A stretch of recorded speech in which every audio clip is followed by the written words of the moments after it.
नाही, मी आता म्हटलं तसं की एक वर्षभरानंतर भागवत साहेब बोलले हे सुद्धा कमी नाही, थोडं नाही.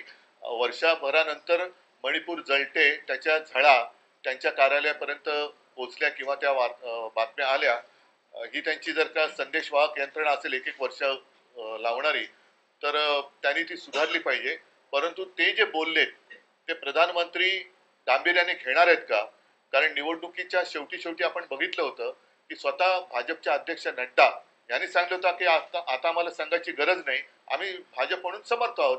तर राष्ट्रीय स्वयंसेवक संघ जो एक पाया मानला जातो, त्यांची सुद्धा आता ही गरज संपलेली आहे आणि मोहन भागवत सारख्या एका ज्येष्ठ नेत्यांनी हे त्यांच्या व्यथा मांडल्यानंतर आता तरी प्रधानमंत्री आणि गृहमंत्री मणिपूरमध्ये जाणार आहेत की नाही. तसंच काश्मीर पुन्हा पेटले.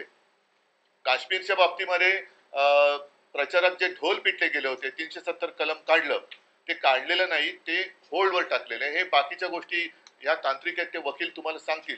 पण सातत्याने जेव्हा शपथविधीचे हे सगळे समारंभ सुरू आहेत, काल परवाकडे मोदीजीने घेतला, आज चंद्राबाबूंनी घेतली शपथ, पण तिथे लोकांचे जीव जात आहेत.